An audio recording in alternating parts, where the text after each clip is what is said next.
Alhamdulillah, Alhamdulillahi wa kafa, wa salamun ala ibadihi allazina istafa amma ba'd. Fa'auzu billahi minash shaitanir rajim. Bismillahir rahmanir rahim. Al-yawma akmaltu lakum deenakum wa atmamtu alaykum ni'mati wa radaytu lakumul islam deena. Subhana rabbika rabbil izzati amma yasifun wa salamun alal mursaleen walhamdulillahi rabbil alameen. اللهم صل على سيدنا محمد وعلى آل سيدنا محمد وبارك وسلم. اللهم صل على سيدنا محمد وعلى آل سيدنا محمد وبارك وسلم. اللهم صل على سيدنا محمد وعلى آل سيدنا محمد وبارك وسلم. رب يسر ولا تؤسر وتمم بالخير وبك نستعين. ربي زدني علما يا فتاح يا فتاح يا فتاح. Alhamdulillah, it is indeed a great blessing upon us that Allah subhanahu wa ta'ala has kept us alive, as Allah subhanahu wa ta'ala has kept us healthy, Allah subhanahu wa ta'ala has kept us perfectly sound and able to understand and yet do a lot in these beautiful blessed days that we are living in. The more we thank Allah subhanahu wa ta'ala, the less it is. 2 weeks ago, I started talking about the significance of the upcoming days. At that time, it was the upcoming days of Hajj. We are living through those beautiful 10 days now. We spoke about the most important personality that these days are a reminder of, Sayyidina Ibrahim alayhis salam. We tried to learn from what his personality had to say. Then last week we spoke about how significant and how important it is to make use of these 10 days. These days are there for us to recharge ourselves. These days are there for us to ignite the fire that has started to diminish after the hard work that we did in the month of Ramadan. These days are there for us to connect back with Allah subhanahu wa ta'ala. And the significance of these 10 days compared to that of Ramadan is that in these 10 days, Allah subhanahu wa ta'ala has put such booster, such great magnitude of spirituality that a day of fasting in this day is like a day of fasting or equal in reward to the year of fasting. One night of prayer in this night is as though one has prayed in Laylatul Qadr. So you can get 10 Laylatul Qadrs just by praying in these 10 nights.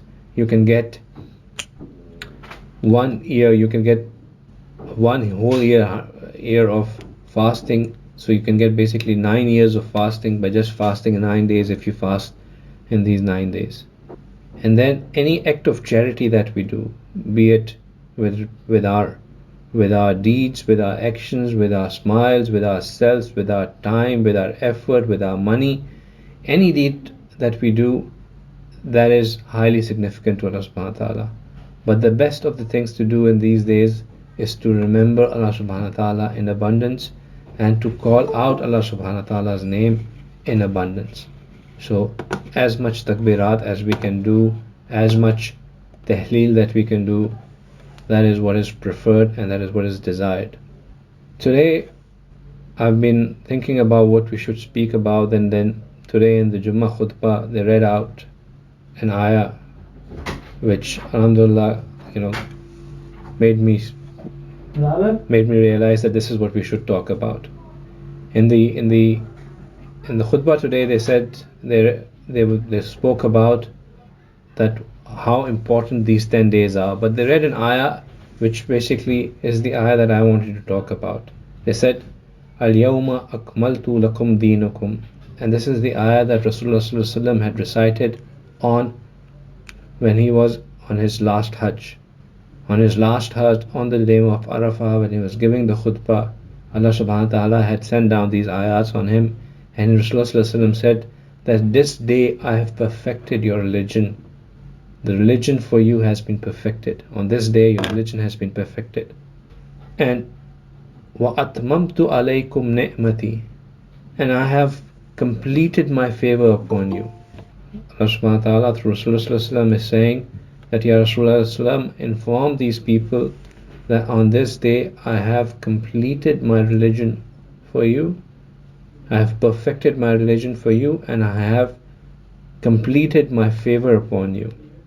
وَرَضَيْتُ لَكُمُ الْإِسْلَامَ دِينًا, and what I have approved of, what I have preferred for you is Islam as the religion. So if this is what Allah subhanahu wa ta'ala has declared, that on the 9th day of these beautiful 10 days that we have, so basically as though this is the closing ceremony, and now a message, a final take-away message is being given out. Then the take-away message that was being given out was that, gentlemen, ladies and gentlemen rather, the religion has been completed for you, the blessings have been established, and the preference or the highly recommended or the desired religion for you is Islam. This is the takeaway message. Take it with you, live by it till you get to come back to these 10 days again. And if this is the message that is there, that Allah subhanahu wa ta'ala is saying, Akmaltu lakum deenakum, that Akmaltu lakum deenakum, that I have perfected for you your religion. Allah subhanahu wa ta'ala has declared that I have perfected for you your religion. Now, if Allah subhanahu wa ta'ala has put a seal upon something, and He has said that all that you need to live your life by is there for you, then it is for us, and this is being sent on the day of Arafah, and we are working through on these 9 days to say that let's use these days to act as a booster for us, then we must reflect that, are we using the religion, or are we living by the religion as per the perfect state that it has been sent down upon us, or is there something lacking in the way? Is there a gap? In our jobs, all the people who are linked with different project management or various analytical jobs that you guys may have, you would probably be familiar that we do gap analysis. We do a gap analysis. We say that if this is the perfect state and this is the state that I am on right now, then what is the gap that is existing? What is the gap that is there between what is my state and what is meant to be the perfect state?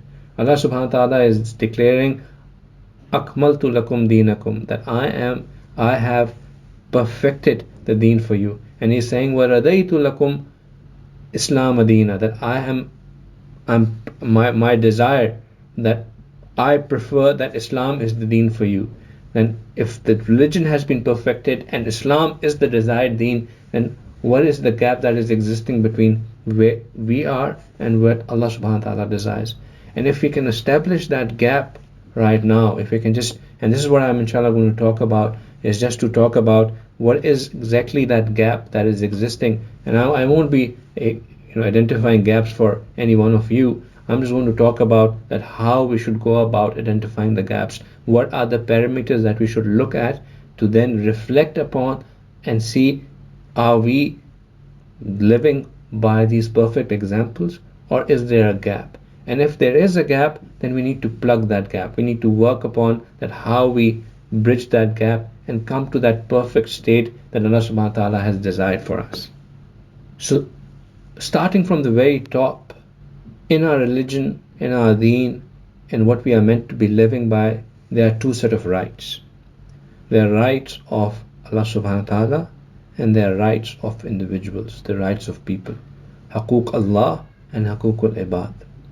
If we are to perfect our religion, then both these rights, Haqooq Allah and Haqooq al-Ibad, they both need to be fulfilled. It cannot be that we just fulfill one and ignore the other.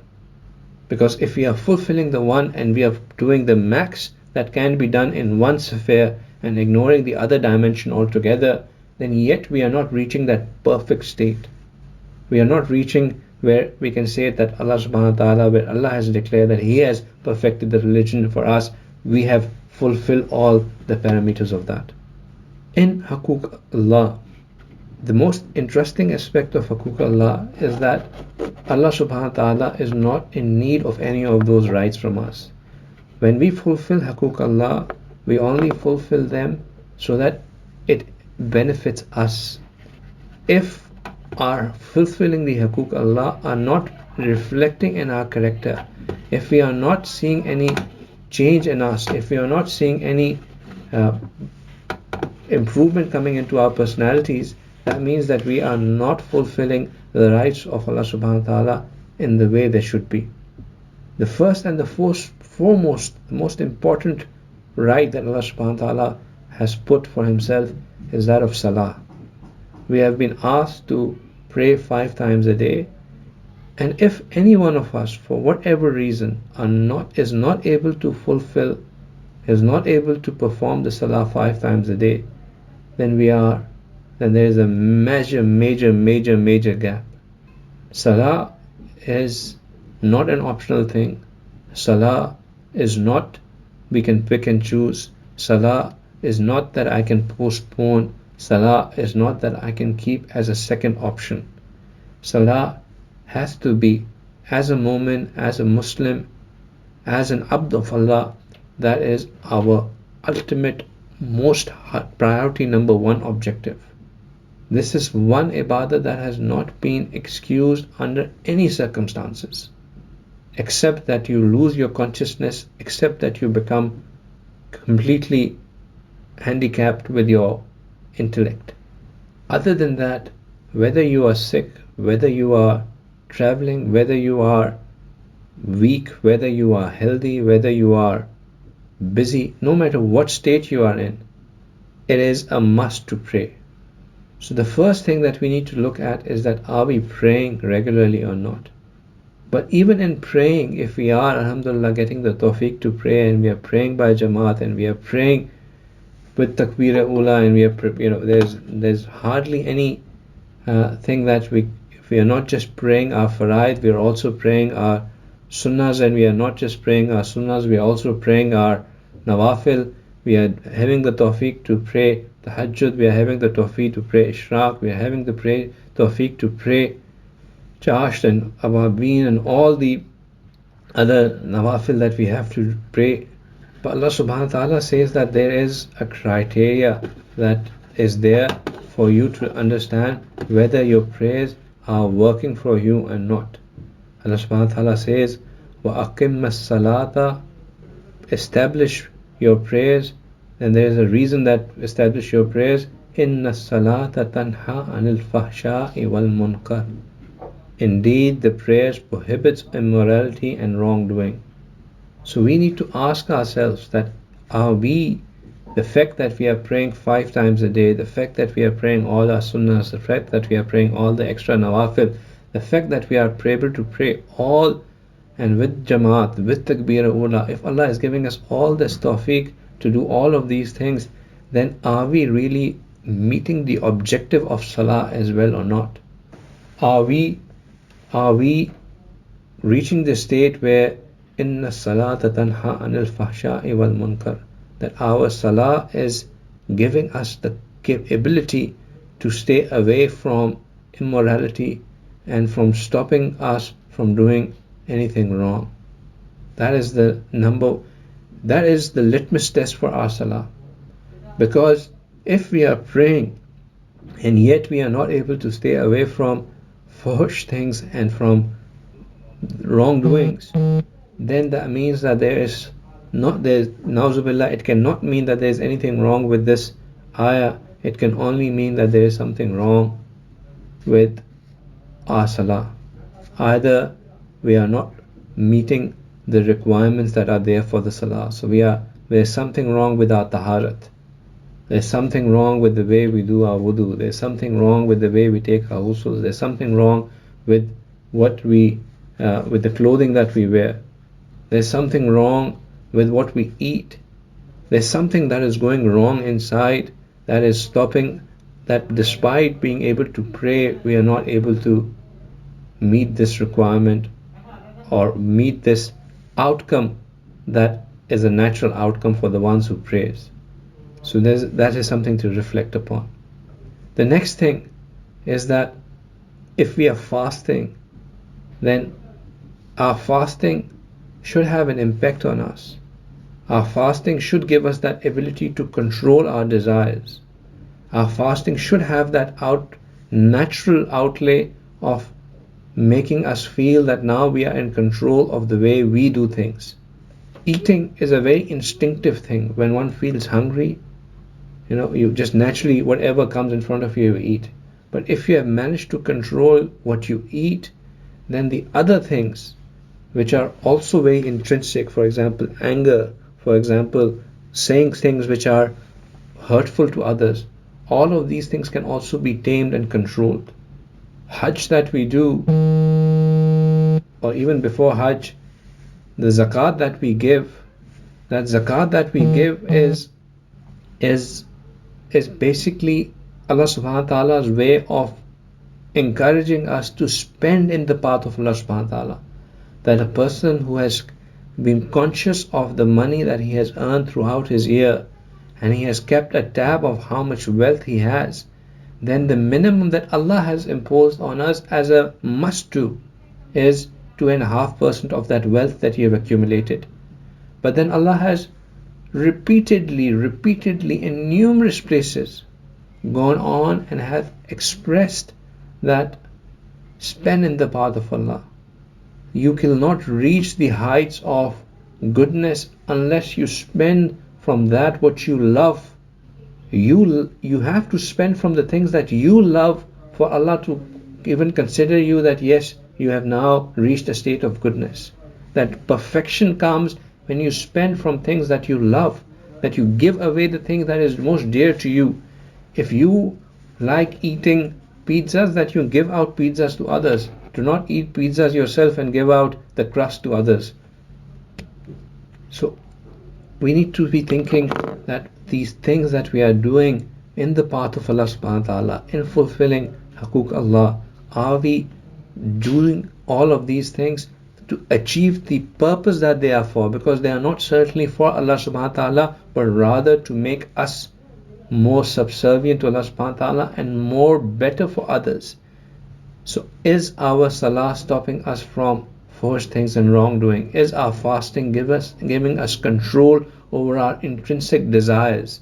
The desire to be outspoken, the desire to rush into things, the desire to just randomly do things without first stopping and thinking about them, the desire to not control our anger. Is our spending, is our zakat making our hearts open?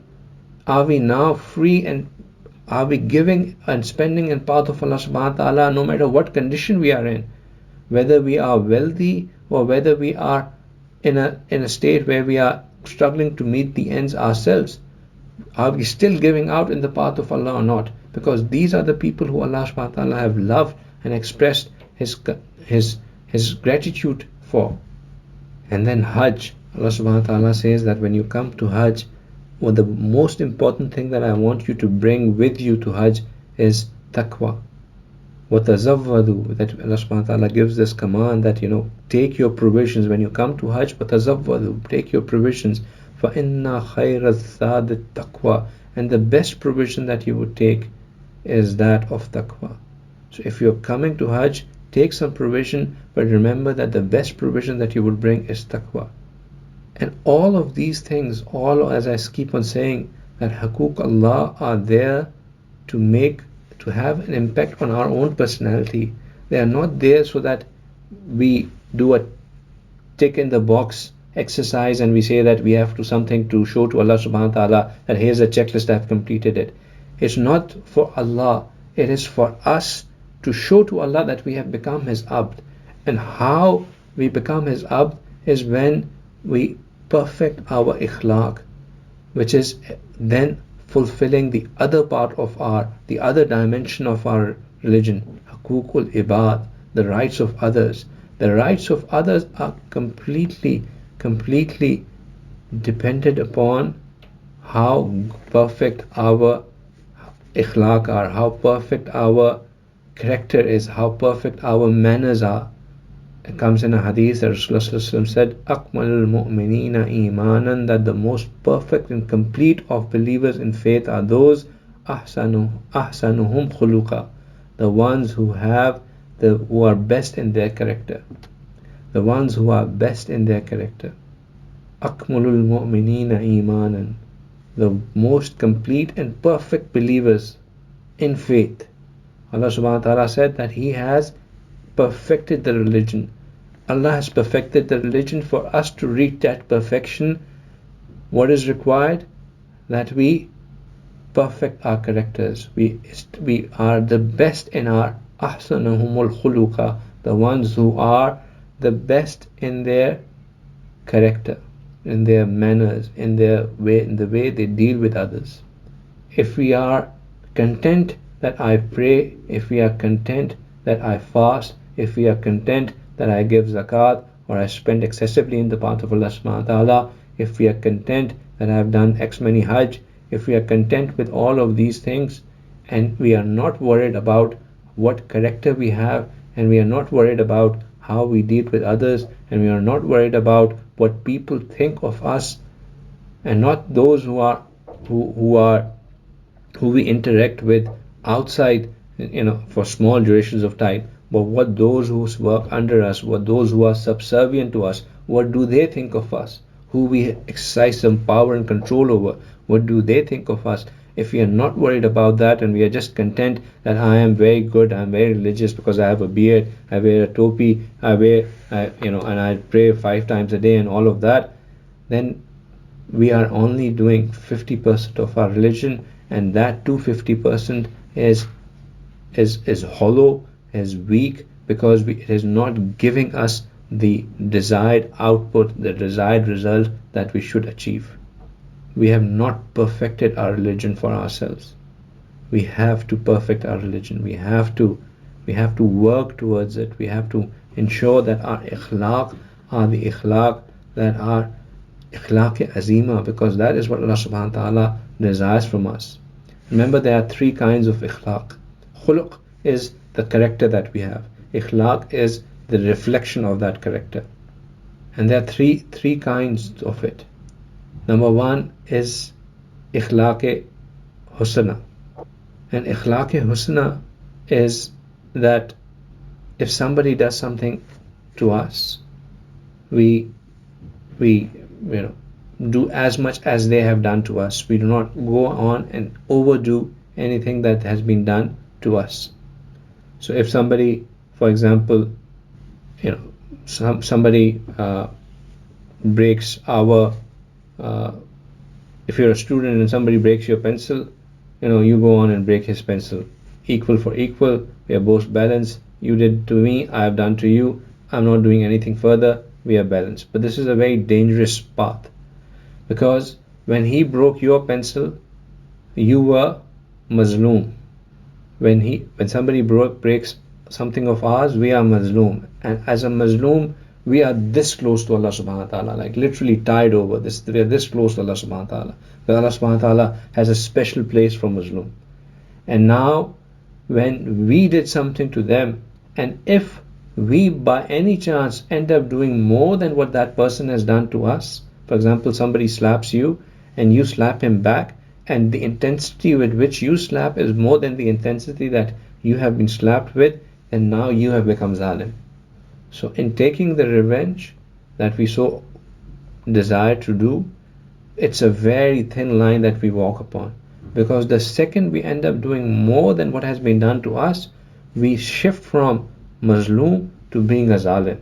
And once we become a zalim, that is a very dangerous state to be in, because zalim would be dealt with very sternly. Just as a mazloom would be shown extreme love, a zalim would be shown extreme strictness. So the better thing to do is to go for Ikhlaq Hamida, Ikhlaq Karimana. And these Ikhlaq are the ones that if somebody has done something to you, you forgive them. You say, I forgive you for the sake of Allah subhanahu wa ta'ala.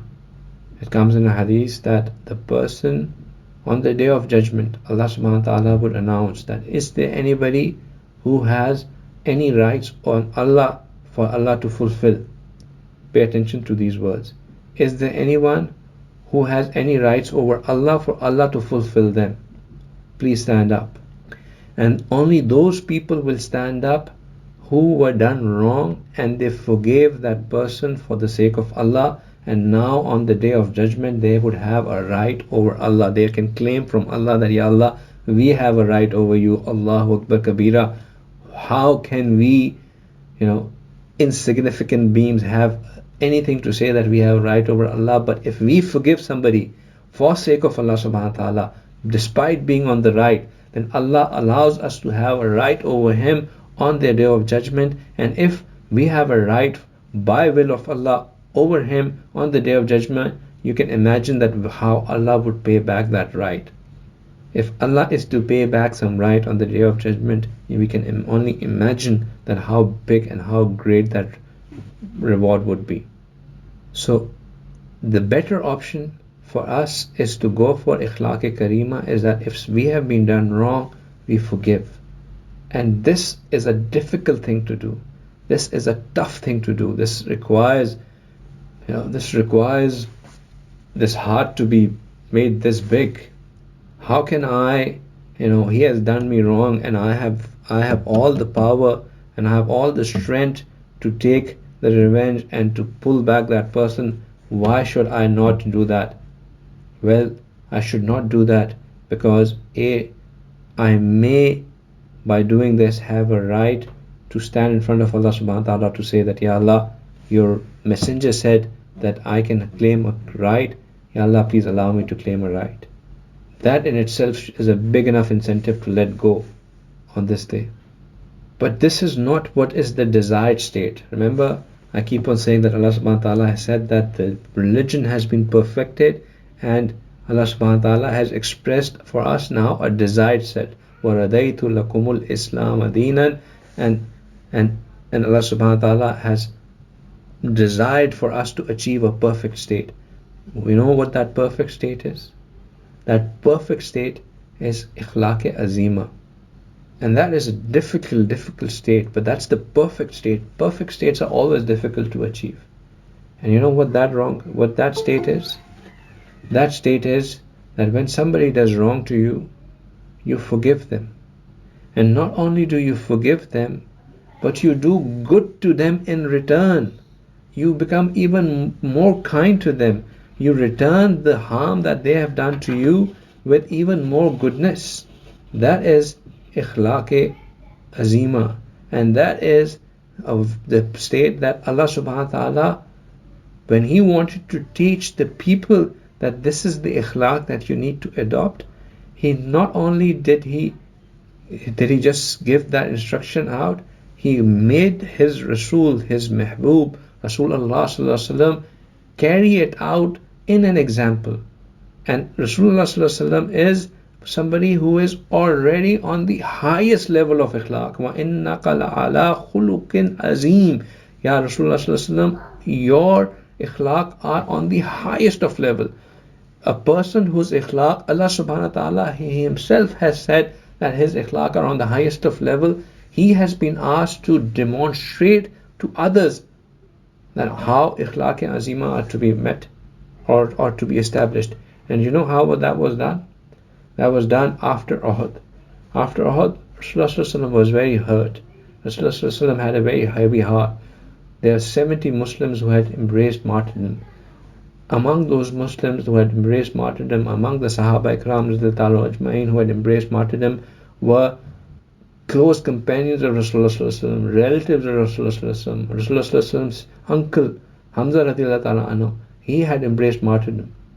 Rasulullah was hurt, and it had all happened because few of the Sahaba Ikram Ajma'in, they misunderstood one of the commands of Rasulullah, and they went against what Rasulullah had meant that command to be. They thought it was meant to be something else. They carried out something that gave opportunity to the mushrikeen, and they came back and attacked the Muslims, and the tables turned, and the Muslims ended up losing or having heavy losses, suffered heavy losses in that battle. So Rasulullah was hurt But the principle Allah had laid down was atfa billati hiya ahsan, that you replace the wrong with good. That was the principle that had been taught, and now was the time to show that how it is done. And there was not an iota of doubt in the minds of any of the Sahaba Ikram that how hurt Rasulullah was. It couldn't be because Rasulullah had lost his teeth. Rasulullah was bleeding. When he saw Hamza radiallahu anhu, he was crying. He was literally crying. It wasn't that he was weeping, he was crying. He was hurt. So there was not an iota of doubt in anyone's mind that Rasulullah is hurt, and there was not an iota of doubt in anyone's mind that Rasulullah is upset because all of this happened because we misunderstood one of his commands. So it was a very, very tense moment. But see how Allah subhanahu wa ta'ala wanted to establish that Ichlaq azima. And if you sometimes just sit back and reflect on these ayats, you realize that, what great, given the circumstances, what momentous these commands are. Allah subhanahu wa ta'ala says that, Ya Rasulullah sallallahu alaihi wasallam, fa'fu anhum, forgive them. That mistake that happened from them in misunderstanding your command, forgive them for that. Fa'fu anhum. And of course Rasulullah sallallahu alaihi wasallam is already very kind. He would have forgiven them. But Allah subhanahu wa ta'ala says, do not just forgive them. وَاسْتَغْفِرْ لَهُمْ. Do istighfar for them as well. Rasulullah sallallahu alaihi wasallam, you forgive them and let them know that you have forgiven them by doing istighfar for them. You seek their forgiveness from Allah subhanahu wa ta'ala as well. So that if you seek their forgiveness from Allah, Allah will forgive them as well. So two things are happening up until now. What are those two things? Fa'fu anhum, forgive them. So forgive them from your heart. I have forgiven them. But show that you are forgiving them by wastaghfir lahum, by making istighfar for them. And Rasulullah sallallahu alaihi wasallam's istighfar wasn't the istighfar that we do. Astaghfirullah, astaghfirullah, astaghfirullah, astaghfirullah, Rabbi min kulli dhanbi wa atubu ilayh. Astaghfirullah, Rabbi is going on, and at the same time we are reading our books, checking our WhatsApp, messaging him, calling our children, but our just tongue is. Rasulullah sallallahu alaihi wasallam's istighfar was from his bottom of his heart. He would connect with Allah subhanahu wa ta'ala, and when he would do istighfar for somebody else, that would mean that he would be asking Allah to forgive that person. And if somebody istighfar has been done by Rasulullah sallallahu alaihi wasallam, Allah would surely forgive them. If this was the two commands, that would have been enough. That would have already established Rasulullah sallallahu alaihi wasallam at the highest of Ichlaq, because not only has he done something, has he forgiven them, but he has done something good for them as well. Doing istighfar for them is doing something good for them as well. But Allah subhanahu wa ta'ala says, وَشَاوِرْهُمْ فِي الْأَمْرِ, that Ya Rasulullah sallallahu alaihi wasallam, make sure that you consult them in your matters as well. Make them part of your council, make them part of the mushawarat committee that you have set up. Bring them close to you, make them sit in front of you. Ask them that what is it that you think about this matter, my friend. Allahu Akbar Kabira. Just think about them.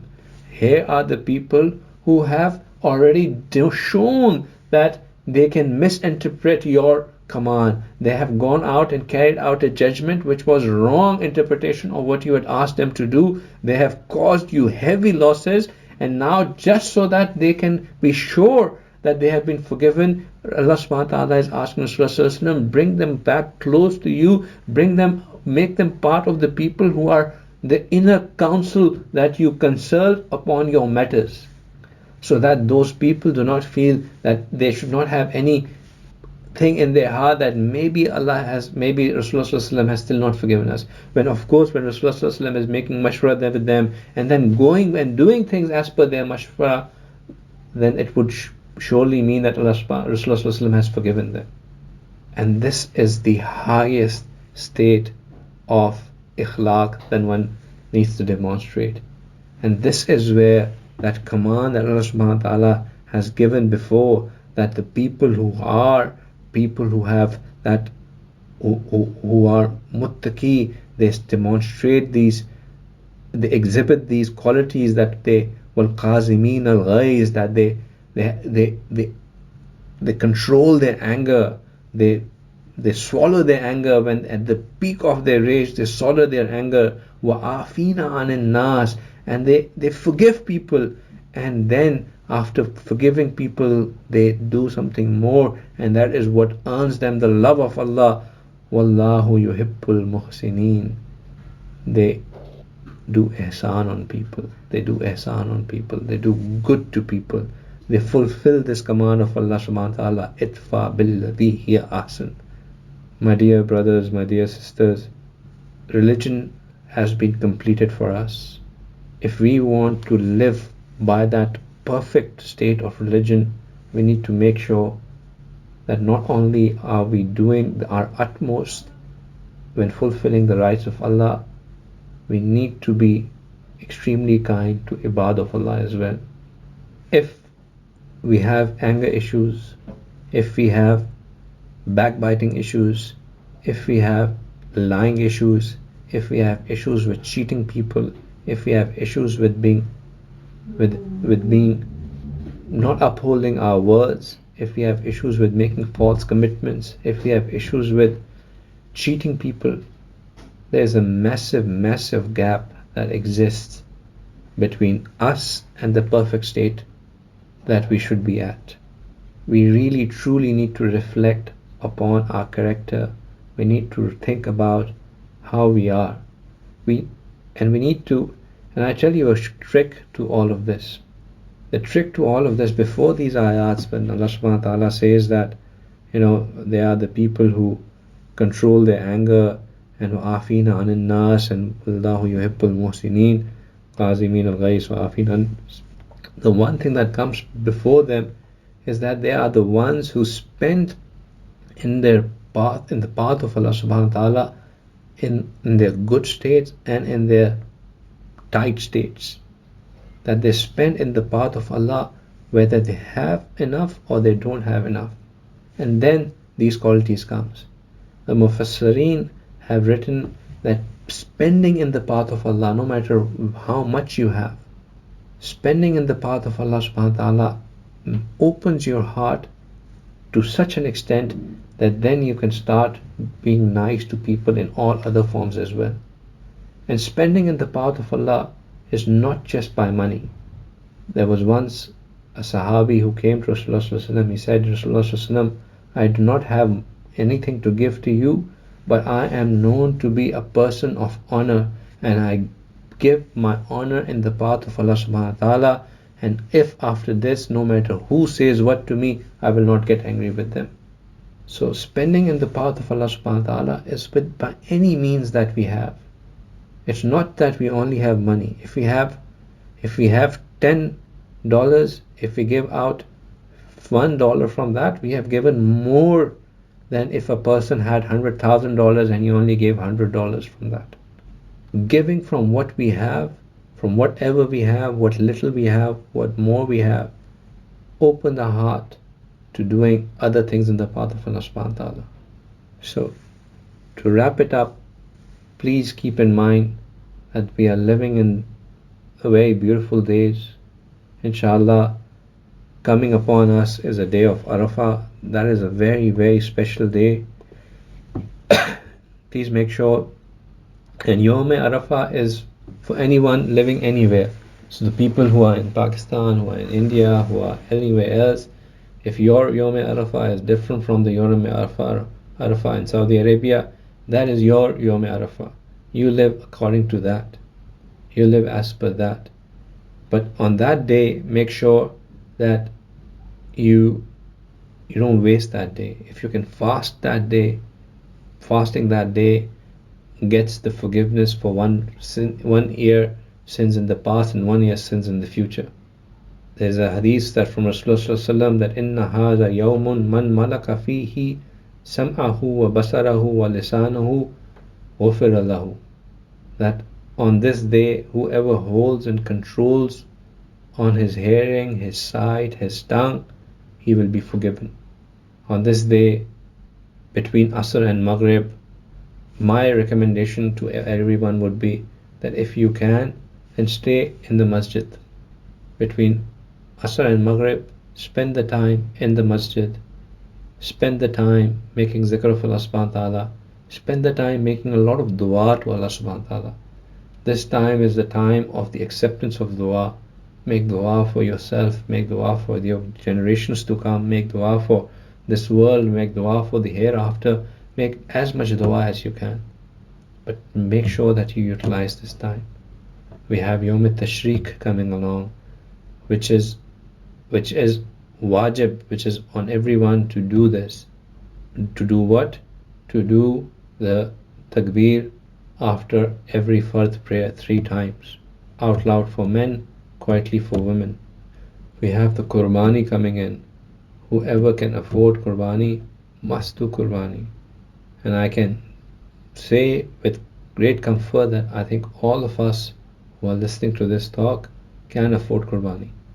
It's not, if you're not clear about what is the nisab for Qurbani, get it clear so that you are comfortable and you're sure that whether you can or you can't. And if you can, then you must do Qurbani. So let's make use of these times, and let's, before these 10 days are over, let's do that gap analysis. Let's reflect on our Hukuk Allah, the ibadat that we do, to see are the ibadats giving us the results that we desire. And let's look at our character to see that are we even close to anywhere which the perfect state of a character that a Muslim should have. Is there anything that is my being good for others, or is my existence a cause of harm for others? And when others, don't think of people far out, the people that you interact with in your offices. Think about the people who you are close to, your missus, first of all, your parents, your children. How are you with them? Are we kind to our spouses? Are we not disobedient to our parents? How are we with our children? Let's make our houses place of comfort. May Allah subhanahu wa ta'ala allow us to live by all of this. Wa akhiru da'wana alhamdulillahi rabbil alameen.